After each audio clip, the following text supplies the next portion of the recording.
semangatnya beliau agak sakit kemudian meninggal sebelum masjid ini berdiri.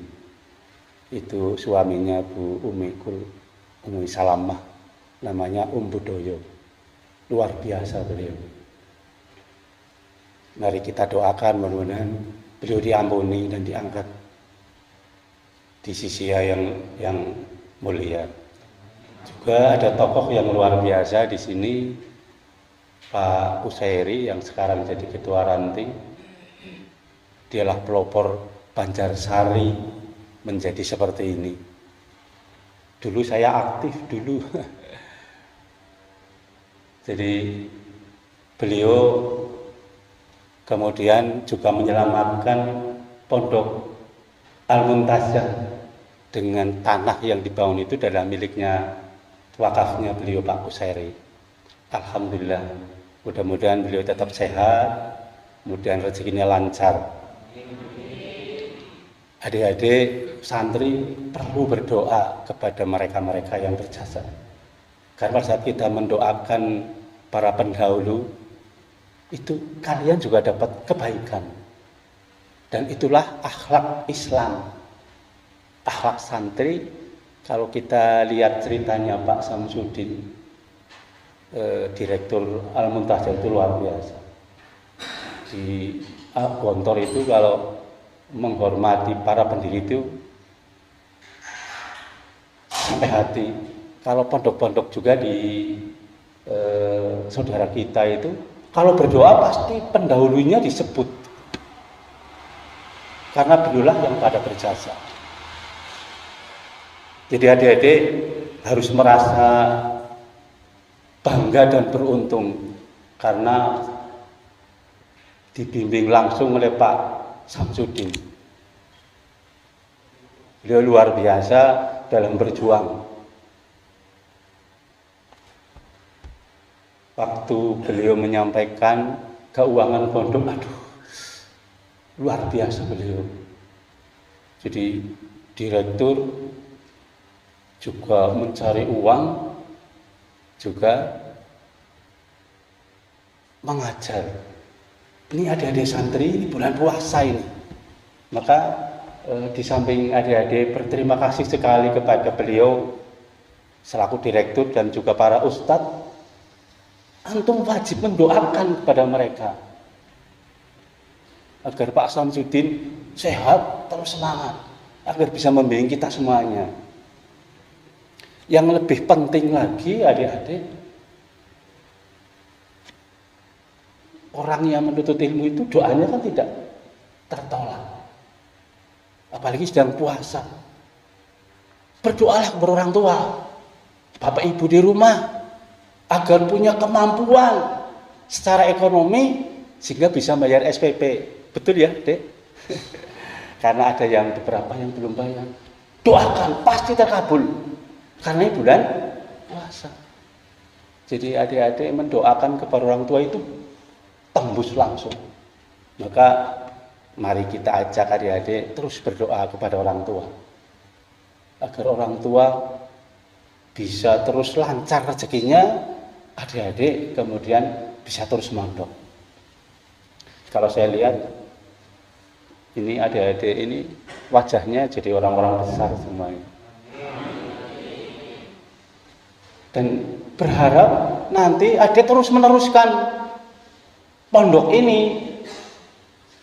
Karena pondok butuh orang-orang yang kuat ekonominya. Nanti kalau adik-adik nggak bayar SPP terus, orang tua tidak mampu, kan nanti tidak akan berjalan dengan baik. Mudah sebenarnya persoalannya. Kalau adik-adik terus berdoa untuk orang tua, agar dilancarkan rezekinya, agar adik-adik bisa bayar. Nah, adik-adik, ini Bapak Ibu, saya senang kalau ketemu adik-adik. Jadi ada sebuah biografi orang top dunia, dan itu orang Indonesia, namanya Pak B.J. Habibie. Kenal ya adik ya? Paling tidak pernah lihat. pernah jadi presiden, pernah jadi menteri. Beliau itu orang top dunia itu. Kalau tidak salah urutan kedua di dunia. Maka saya tertarik membaca bukunya dan ada satu ungkapan yang luar biasa. Ini kisah nyata. Beliau itu kuliah, sekolah di Asia Timur itu selalu ranking 1. Karena memang luar biasa orangnya itu. Nah, pada saat dia kuliah di Jerman, kata beliau itu, saya nggak bisa ranking 1 gitu loh. Yang ranking 1 dan 2 itu orang Yahudi, laki-laki perempuan. Kok bisa ya? Masa selalu kalau ada nilai yang juara Yahudi laki-laki dan nomor 2 Yahudi perempuan. Pak B.J. Habibie cuma nomor 3. Satu saat Pak Habibie itu nanya sama Yahudi itu loh. Mister, kenapa kok selalu ranking 1? Apa resepnya? Oh no. Gitu. Berapa kali B.J. Habibie tanya, tidak pernah menjawab. Ini rahasia itu katanya. Tapi satu saat mungkin karena terdorong kasihan, kalau waktu kuliah dia disebut Mr. Rudi namanya. Satu saat dia sampai, hey Mr. Rudi sini. Tapi bahasa Inggrisnya kan nggak bisa bahasa Inggrisnya. Terus, kamu pengen tahu, penasaran kenapa saya ranking 1? Terus dia cerita, saya itu, kata orang Yahudi, selalu bangun pagi, jam 3 sudah bangun, mandi, pakai pewangian, kemudian baca Quran. Pak Habibie kaget, masa kamu bisa baca Quran? Mau dites 30 juz saya hafal. Oh kok bisa ya? Lah ternyata dengan baca Quran itu saya jadi mudah untuk berpikir. Pak Habibie diam. Kemudian pulang nangis di dalam kamarnya terus. Kenapa yang mengatakan orang Yahudi? Sementara saya sebagai orang Islam tidak pernah seperti itu katanya. Jadi kata orang Yahudi itu baca Quran itu pengaruhnya sangat besar terhadap jiwa. Jadi B.J. Habibie saya sejak dia SMA itu kalau belajar itu habis subuh atau sebelum subuh. Itu waktu yang luar biasa. Dia menyesali kenapa kok yang bisa mengamalkan orang Yahudi. Kemudian bertekad saya akan melakukan seperti itu. Jadi jam 3 bangun, mandi, pakai pakaian pewangi, kemudian belajar. Setelah sholat, terzikir, belajar. Maka tidak lama kemudian B.J. Habibie jadi ranking 1. Ini adik-adik ini kan contoh bagus itu. Jadi mumpung ada di pesantren itu kan selalu diawasi sama ustadz itu. Kalau telat, ayo telat. Kalau lagi dikir ngantuk, ayo. Itu kondisi yang sangat ideal. Kalau dibandingkan yang di luar kan mau tidur, mau apa, nggak ada yang waru-waru gitu. Tapi di sini adik-adik, jangan lewatkan kesempatan emas yang luar biasa ini. Baiknya tiru Pak Habibie. Kan orang sukses itu tidak harus dari orang kaya, tidak harus dari orang pintar, tidak. Tapi kalau yang disiplin dan yakini bahwa Quran itu akan membawa sukses dunia akhirat. Kan adik bisa hafal Quran. Jadi kalau pagi-pagi belajar itu masuk. Saya salut itu ada beberapa santri, kalau saya datang ke masjid itu lagi ngapalkan dengan keras. Wah, saya berdoa dan mati-matian dia jadi orang sukses. Amin. Jadi adik-adik jangan lewatkan kesempatan ini, apalagi Ramadan ini. Jadi Ramadan itu kan luar biasa.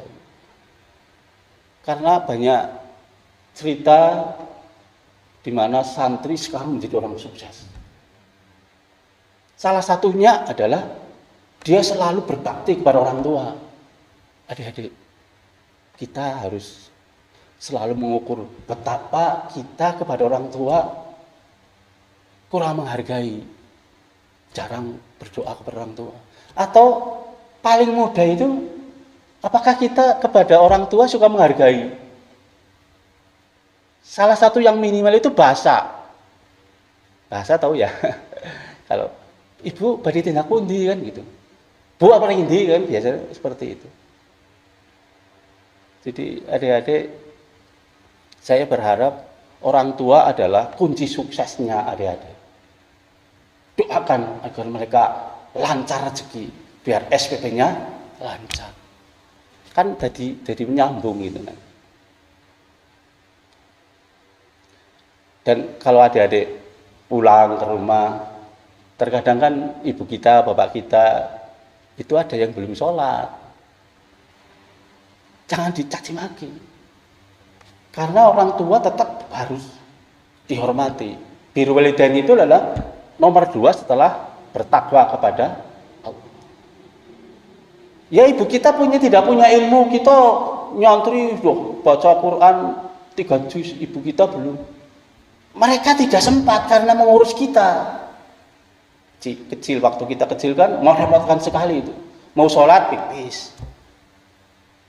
Bagaimana mau ngaji? Ngurus adik-adik di rumah itu. Betapa luar biasa itu kita itu.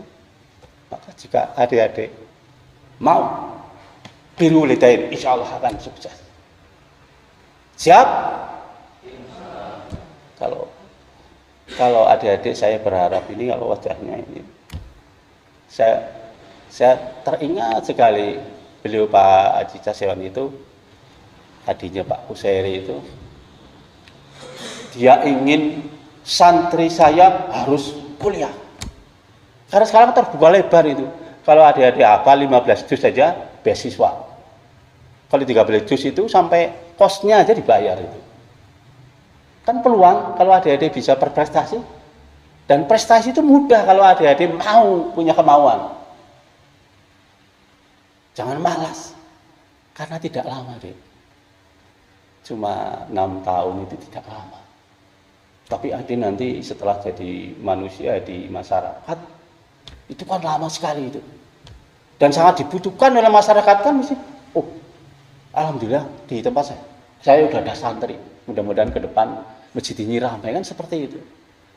Jangan gugurkan, jangan menjadi harapan kosong bagi masyarakat. Adik-adik itu sangat berarti diharapkan oleh masyarakat. Di samping ada pinter agama, kata beliau itu orang besar itu adalah jadi apapun tapi bisa mulang ngaji katanya itu. Maka adik-adik coba terus menempa diri. Bila perlu Pak Habibie tironi itu. Bangun pagi, mandi, kemudian belajar. Baca Quran. Kalau saya meyakini, kalau adik-adik bisa baca Quran yang tersulit di dunia itu, apalagi yang lain kecil itu. Jadi jangan berkecil hati adik-adik sebagai santri. Meskipun sekarang mungkin tidak seperti pondok yang lain. Tapi bahwa keprihatinan itu akan membawa kesuksesan. Kalau orang Jawa kan filosofi, prihatin bakal mukti. Kalau di bahasa Indonesia ya berakit-rakit dahulu, berenang-renang ke tepian. Bersakit-sakit dahulu, bersenang kemudian. Siapa tahu nanti adik-adik ada yang kemudian bisa punya beasiswa di Al-Madinah itu, kalau adik kuliah dibayar. Kuliahnya gratis, setiap 1 semester dapat tiket pulang pergi, kemudian dibayar 3.900.000 kalau adik-adik S1. Kalau S2 itu 6.900.000 sekarang. Itu kesempatan bagi adik-adik untuk bisa terus menuntut ilmu dengan tanpa biaya. Tapi sekarang ini perjuangan di Al-Muntahadah itu luar biasa. Doakan orang tua sekali lagi agar mampu, agar pondok ini terus bisa berjalan.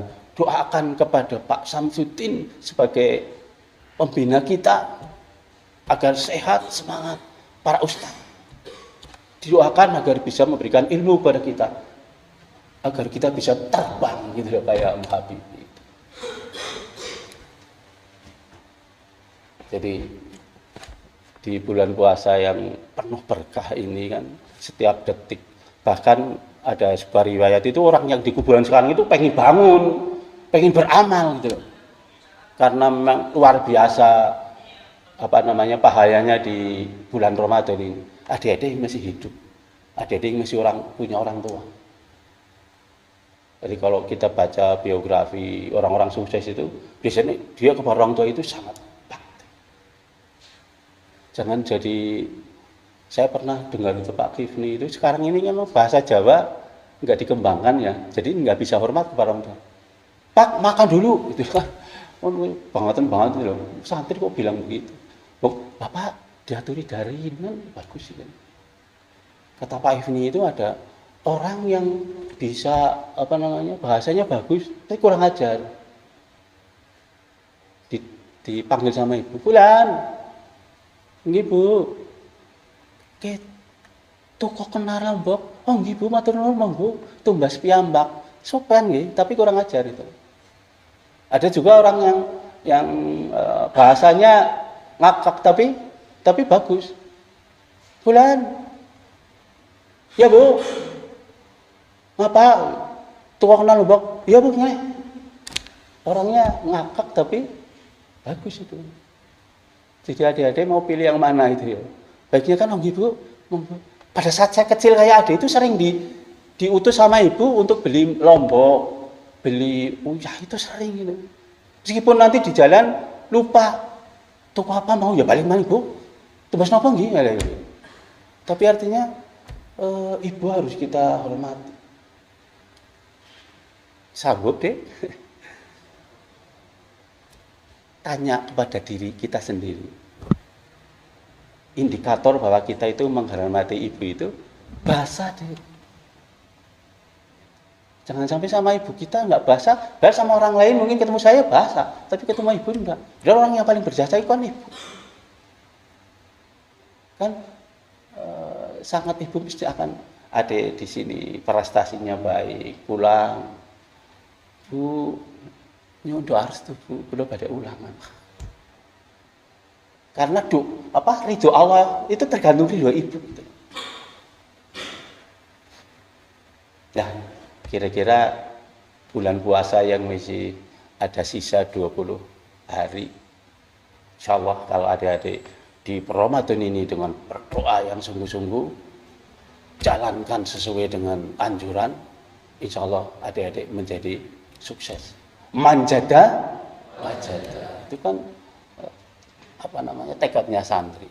Kalau Pak Din Samsudin waktu datang ke pondok kita mengatakan why not the best katanya. Kenapa kita tidak menjadi orang yang terbaik katanya. Dan itu peluangnya sama. Semua santri sama. Hidup ini kan pilihan mau sukses apa mau tidak sukses gitu kan. Maka tekadkan diri kita dan itu tidak lama. Apalagi adik-adik selalu jamaah gitu kan. Orang yang 40 kali waktu jamaah terus menerus jadi kan luar biasa. Lah adik malah 6 tahun itu terus berjamaah di masjid. Dan mudah-mudahan itu masjid ini menjadi berkah karena ada adik-adik. Kalau adik-adik libur itu bisa terjadi kosong itu waktu adik-adik plesir, saya pagi-pagi ke sini masih gelap, tak nyalakan, sholat tahiyatul masjid, sana sudah mau qomat, belum ada orang, saya lari itu. Jadi adik-adik penyelamat masjid juga. Bapak Ibu yang saya hormati, giliran Bapak Ibu, puasa kita masih ada sisa, gunakanlah sebaik mungkin. Kalau puasa yang membatalkan kayak makan, kayak minum itu kayaknya bagi kita kecil lah. Kayaknya meskipun kayak ngapa orang bakal itu. Tapi yang paling sulit itu adalah ketemu batir ibu-ibu biasanya nih tapi ibu-ibu yang mriko jamaah masjid Serbrang. Harus ketemu terus wak gitu. Niku ibu-ibu ngburikan biasanya itu. Bapak-bapak katanya mboten beda. Ketemu batir mesti terus ngobrol dan biasanya ada hal-hal yang merusak puasa ini yang hati-hati itu. Lha kula nate ngaji teng nikolah Gus Bahan Ustadz sing luar biasa nih. Ada sahabat yang tidur melulu, katanya habis subuh tidur, duhur, sholat tidur. Ditanya, loh kenapa kok tidur terus? Menghindari maksiat katanya. Dia kan orang tidur sama menghindari maksiat. Meskipun itu guyon. Jadi Bapak Ibu, yang paling susah adalah menghindari hal-hal yang bersifat hawa nafsu itu. Kadang jengkel, tersinggung, mesti terus cerita orang lain, mending wong lihat terus tuku TV 30 inch gitu. Biasanya ibu-ibu gitu kalau di perumahan itu. Jadi mari Bapak Ibu jamaah masjid Bilan Birabah itu kita selalu menjaga puasa kita agar tidak rusak. Jangan sampai termasuk orang yang tidak dapat apa-apa kecuali lapar dan dahaga. Ini yang perlu kita jaga, ya termasuk saya lah. Saya itu kalau ada orang datang terus cerita-cerita akhirnya nyerempet-nyerempet yang lain. Bersyukurlah kita masih mendapati bulan Ramadan. Mudah-mudahan sisa Ramadan ini menjadi hari-hari yang terbaik bagi kita semuanya. Amin. Dan mudah-mudahan kita sukses di dalam menempuh ujian di bulan Ramadan ini. Pada akhirnya kita mendapat predikat menjadi orang-orang yang bertakwa. Dengan berbagai ceramah para ustadz yang luar biasa itu, Anda cerna, adik-adik cerna. Terkadang kita kalau belajar kemudian ngaji itu biasanya ada inspirasi. Ada inspirasi. Di Banjarsari ini kan pusatnya orang berkarya. Saya pernah diceritani kalau Banjarsari itu dulu sekarang kayaknya enggak. Kalau belum bisa ngirat bambu tidak akan disepiti. Kan kalau santri kan kalau belum hafal 30 juz 130 belum disepiti. Kalau di sini itu jadi dalam latihan berekonomi itu luar biasa.